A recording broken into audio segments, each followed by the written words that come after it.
पालमपुर गांव में गणेश नाम का एक आदमी रहता था।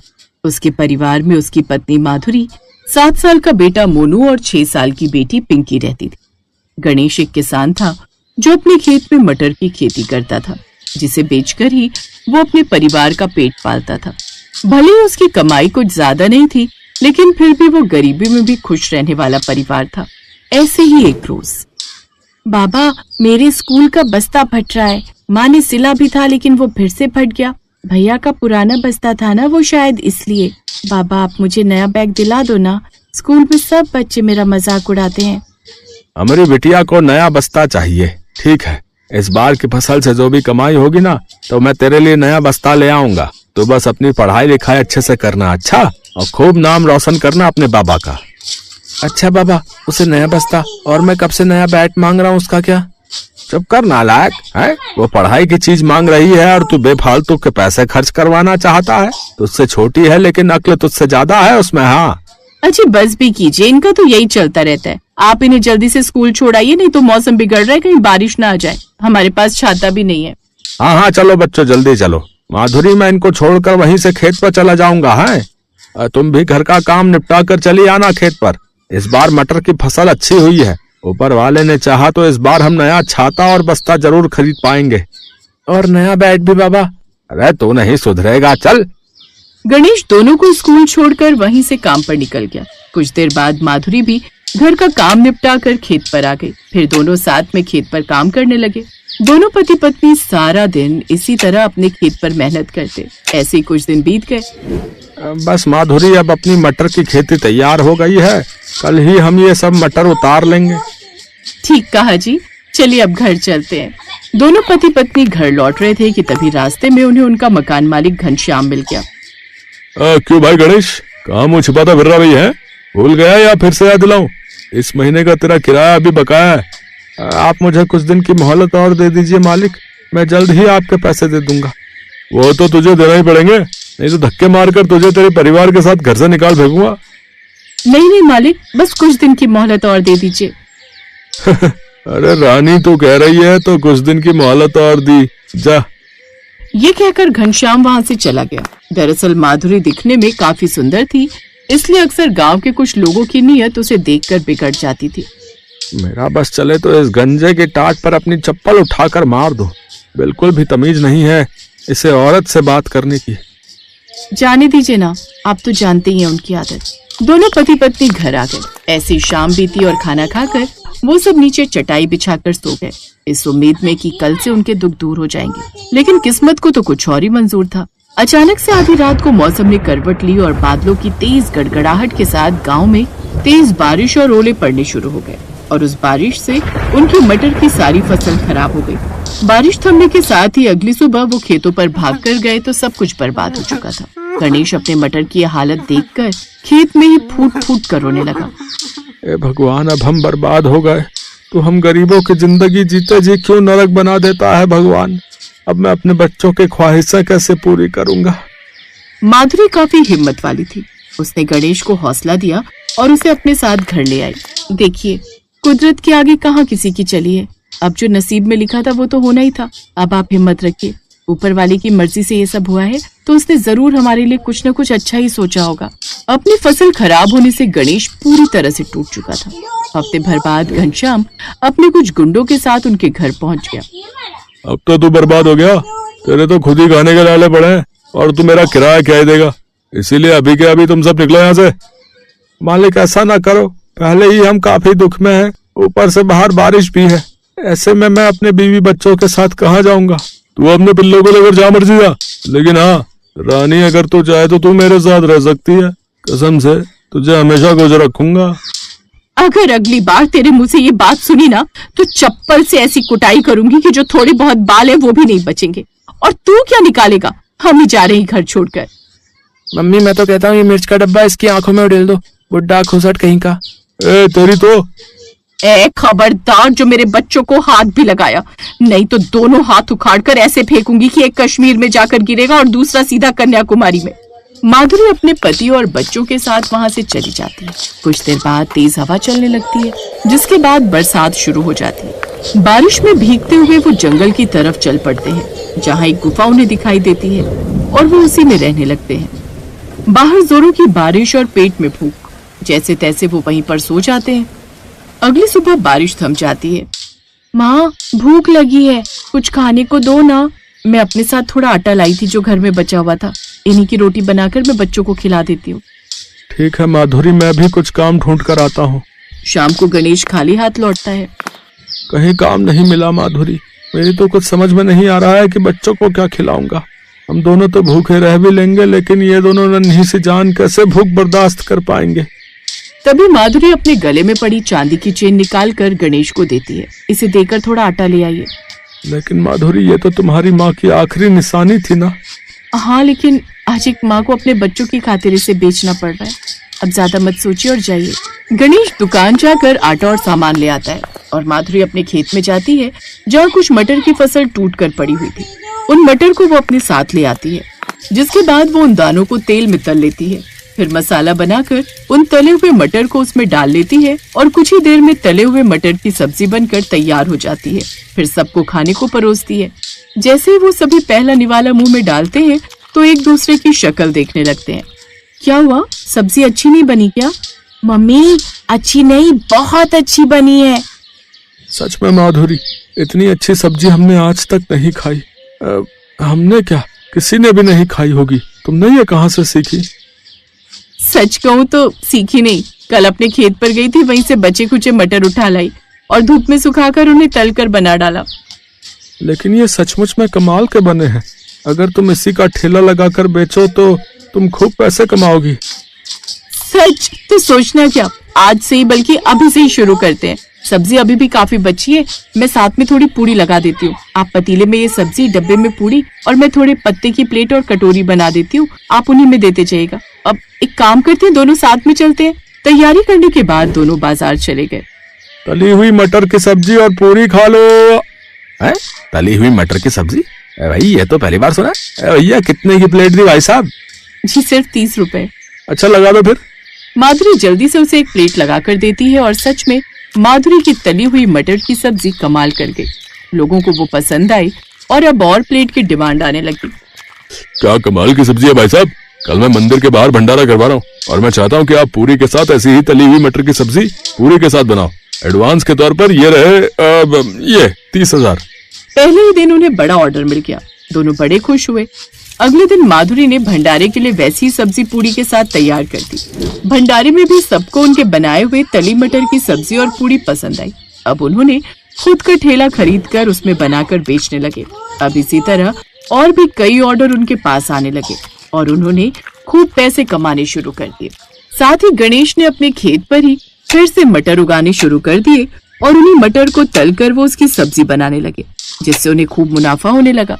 अब उनके पास सब कुछ था, खुद का घर, पिंकी के लिए नया बस्ता, मोनू का नया बैट और सबका अपना अपना एक छाता।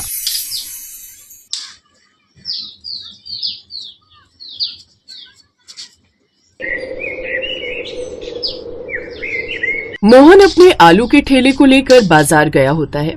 उसे सुबह से शाम हो जाती है, लेकिन उसका एक भी आलू नहीं बिकता। फिर शाम को अचानक मौसम करवट लेता है। बादलों की तेज गड़गड़ाहट होने लगती है और फिर अचानक से तेज बारिश आ जाती है। हे भगवान, एक तो वैसे ही सुबह से एक भी आलू नहीं बिका, ऊपर से मेरे सारे आलू बारिश में भीगकर खराब हो गए। अब मैं क्या ही बेचूंगा। मोहन तेज बारिश में भीगता हुआ परेशान होकर घर की तरफ आ ही रहा था कि तभी सड़क पर बने एक गड्ढे में उसका पैर फंस जाता है और उसके पैर में मोच आ जाती है। मोहन अब उसी हाल में जैसे तैसे अपने ठेले के साथ घर पहुंचता है, लेकिन उसके पैरों से काफी खून निकल रहा होता है। उसकी पत्नी रेखा और 8 साल का बेटा मोंटू और 5 साल की बेटी रिया उसे ऐसे देखते हैं तो वो घबरा जाते हैं। अरे ये क्या हो गया आपको? ये चोट कैसे लगी?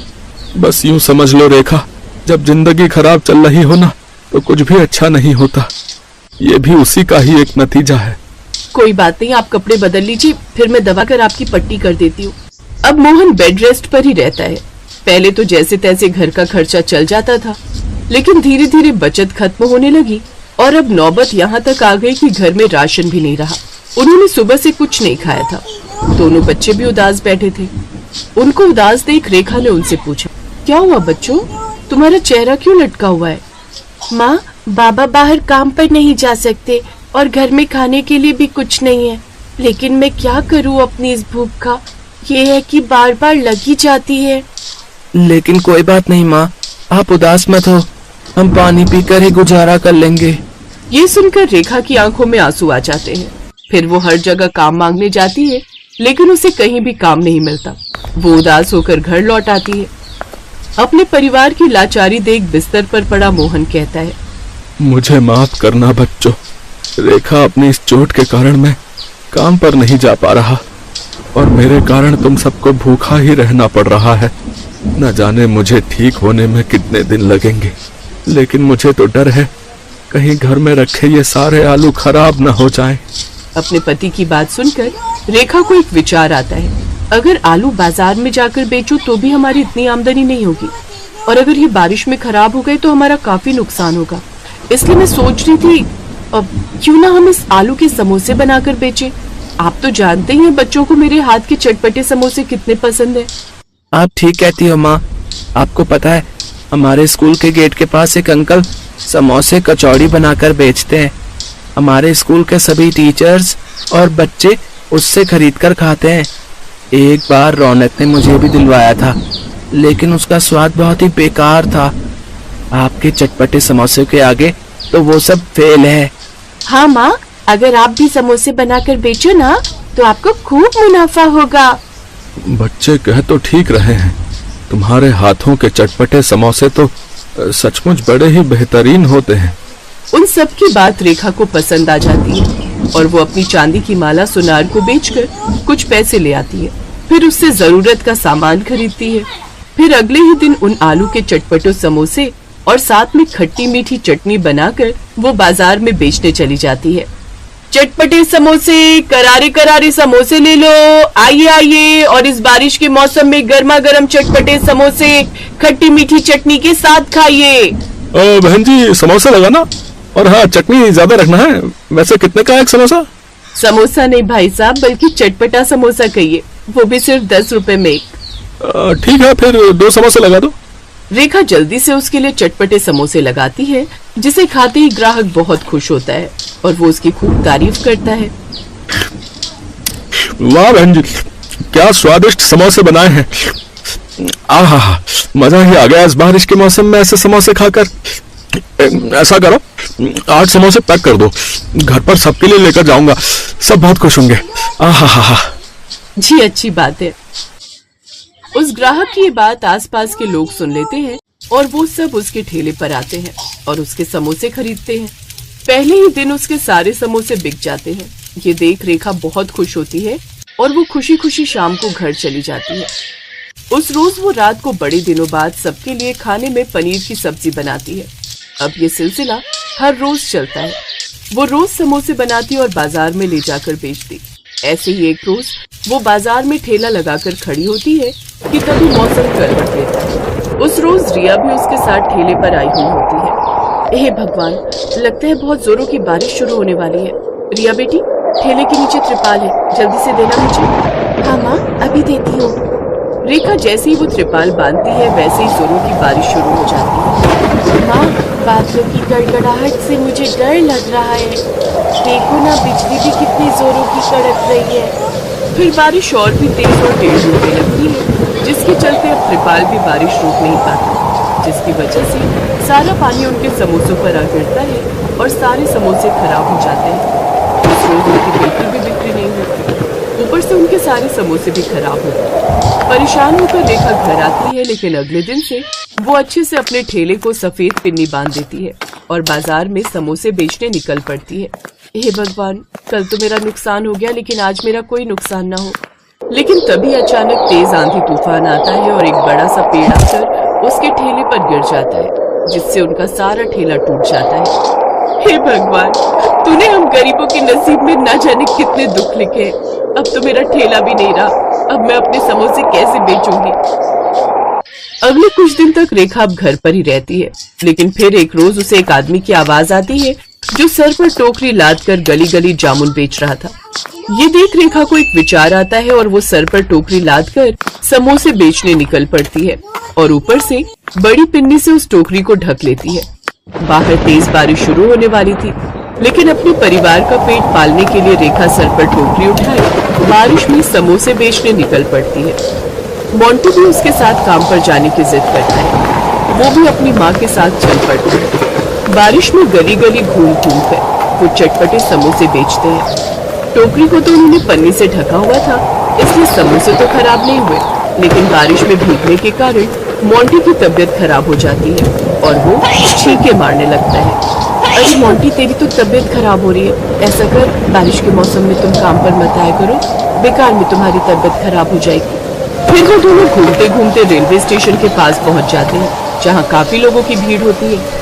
अरे, यहाँ तो कितने सारे लोग ट्रेन के इंतजार में बैठे हैं। अब से मैं यही प्लेटफॉर्म पर आकर ही समोसे बेचूंगी। अगले दिन रेखा सड़कों पर घूमने की जगह प्लेटफॉर्म पर जाकर चटपटे समोसे बेचती है, जहाँ कुछ ही देर में लोगों की भीड़ उसके पास लग जाती है और लोगों को उसके समोसे काफी पसंद आते हैं और अब उसकी काफी अच्छी कमाई होने लगती है।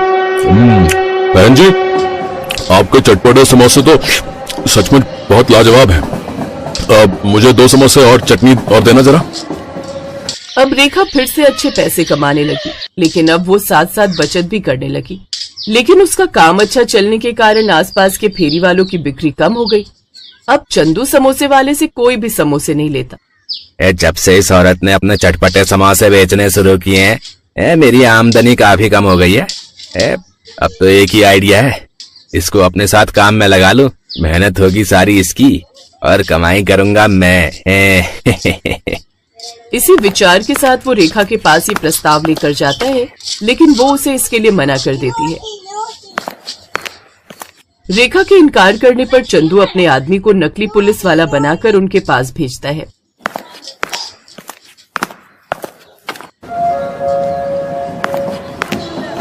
चलो यहाँ से, अब से तुम यहाँ समोसे नहीं बेचोगी।